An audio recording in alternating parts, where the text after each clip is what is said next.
Subscribe करें हमारे YouTube channel साधना gold को और पाएं वीडियोस सबसे पहले। बेल आइकन दबाना ना भूलें। आपको मोटापा कम करना है और सदा फिट रहना है और सदा एनर्जीवान रहना है, एनर्जी से भरा हुआ।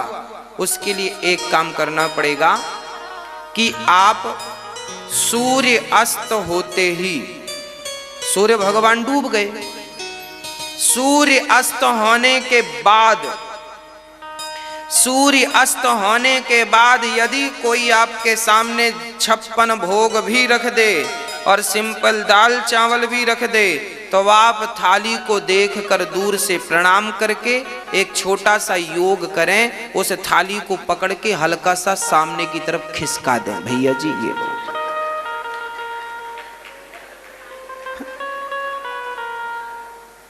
ये वाला योग करना है आपको।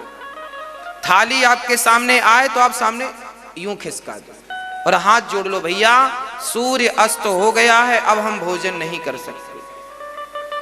कितना भी बड़ा रिश्तेदार हो आपका, कितनी भी बड़ा खिलाने पिलाने वाला हो, भैया जी हमारा व्रत है, हमने ले रखा है, हमारा व्रत चल रहा है सालों से, हम सूर्य अस्त के बाद खाते ही नहीं।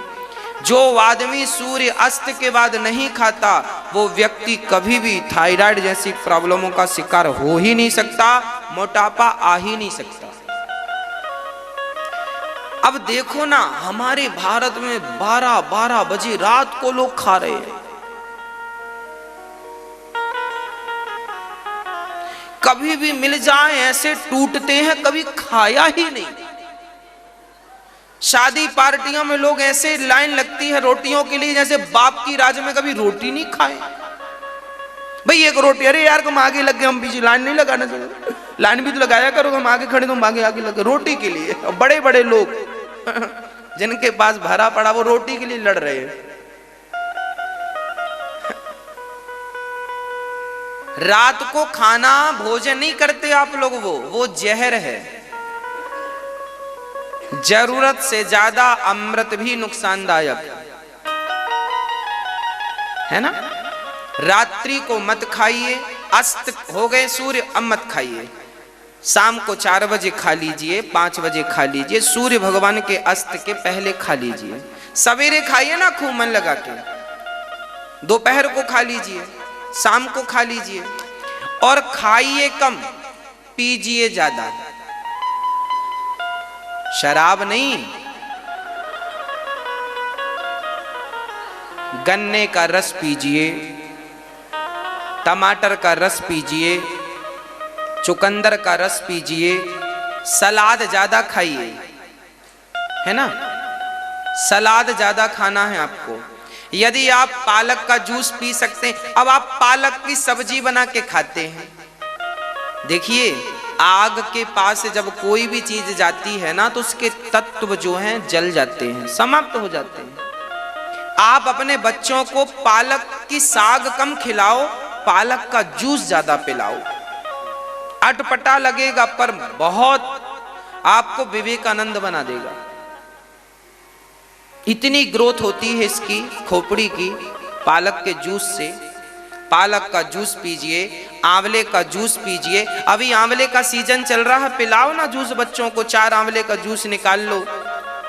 हाँ, मिक्सी साधन भी है आपके घर में, जूस पियो, 2 चम्मच आंवले का जूस पी लो। देखो फिर आंवला खाइए, आंवले का जूस पीजिए, पालक का जूस पीजिए, कच्ची पालक खाइए, चबा चबा के खाइए, अनार खाइए, सेब खाइए, पपीता, पपीता तो बड़ा अमृत है, पूरा पेट ठीक करके रखता है पपीता। पपीता और दूध साथ में मत खा लेना, पी लेना, नहीं तो फिर वो नुकसान कर जाएगा।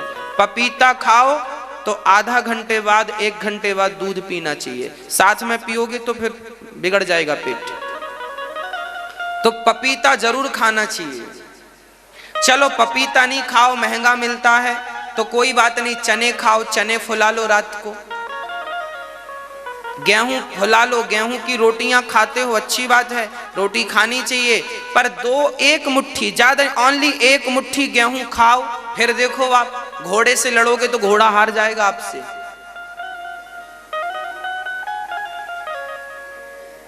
गेहूं 1 मुट्ठी, रात को फुला दो, सवेरे अंकुरित हो जाएगी। खाओ, बच्चों को खवाओ, फिर देखना ये पिज्जा बर्गर खा खा के फूले पड़े हैं। बच्चों की बुद्धि आज क्यों कम है? चश्मा क्यों लगता है? बाल क्यों पक जाते हैं? कारण है खाना पीना ठीक नहीं है। चने फुलाकर खाइए, नियम से खाइए। थोड़ा सा गेहूं फुलाकर खाइए, नियम से खाइए। ये चीजें अच्छी नहीं लगती कच्ची, पर अच्छी लगे ना लगे, दवाई कौन सी अच्छी लगती है, पर फिर भी तो खानी पड़ती है। ये दवाई के हिसाब से खाओ। और ज्यादा से ज्यादा पेट नाश्ते में आपको सुबह क्या खाना चाहिए? अंकुरित अनाज खाना चाहिए। मूंग की दाल अंकुरित करके खाओ। मूंग की दाल डॉक्टर बताते ना फायदा करती है। अंकुरित करके मूंग की दाल, साबुत मूंग फुला दो, गेहूं फुला दो, चने फुला दो। सोयाबीन, सोयाबीन बड़ा पौष्टिक है, सोयाबीन भी पानी में डाल दो और बढ़िया सवेरे एक एक चम्मच सब खा लो, 2-2 चम्मच। क्या घटेगा? बढ़िया हल्का सा काला नमक डाल लो, काली मिर्च डाल लो और बढ़िया थोड़ी सी धनिया पत्ती डाल लो और खा लो। बढ़िया खाओ, बच्चों को खवाओ, फिर देखो बच्चे। अब खाना पीना ठीक नहीं, हो सके तो सवेरे बिना खाए शहद 1 चम्मच पिलाओ बच्चों को। शहद आप भी पियो, 1 चम्मच 2 चम्मच, खूब आनंद से। योग करो, 2-4 दंड बिठक मारो, सूर्य नमस्कार करो और प्राणायाम, भस्त्रिका प्राणायाम सबसे बेस्ट है। लकवा कभी नहीं मारता उनको जो भस्त्रिका प्राणायाम करते हैं। भस्त्रिका प्राणायाम YouTube से निकाल के देख लेना, बाबा जी का होगा, कर लेना आप। बस हम तो चाहते हैं करो। गहरी सांस भरना, भर के फिर झटके से छोड़ना, फिर झटके से भरो, फिर छोड़ो, भरो फिर छोड़ो, भरो फिर छोड़ो। इससे क्या होता है? ये पंपिंग जो प्रेशर जाता है ना, फेफड़े बिल्कुल साफ, जो कचरा होता है बिल्कुल साफ हो जाता है। शुरू में कपड़े रख के करना नहीं, नाक ही नाक निकलती है, अंदर जितना कचरा हुआ निकल जाए। हाँ, मजाक नहीं कर रहे हैं। कपड़ा रख के नहीं, सामने वाला बैठा हो तो पवित्र हो जाए। भस्त्रिका प्राणायाम सबको करना चाहिए। लकवा कभी नहीं लगता। लकवा उन्हीं को लगता है, लकवे की शिकायत उन्हीं को होती है जिनके ये चोक हो जाते हैं। और जब प्रेशर से, अच्छा, शरीर की सारी बीमारियां इसलिए होती हैं ऑक्सीजन की कमी। जब आप गहरी सांस भरते हैं और भर के थोड़ी देर रखते हैं, ये देखिए भस्त्रिका प्राणायाम हम कर रहे हैं। इस प्राणायाम से क्या होता है कि शरीर के हर अंग में ऑक्सीजन पहुंचता है। क्या पहुंच जाता है? हमारे शरीर के हर अंगों को किस चीज की जरूरत पड़ती है? ऑक्सीजन की। ऑक्सीजन पहुंचेगा, उसके लिए आपको भगवान का चिंतन करते हुए ये प्राणायाम करने होंगे।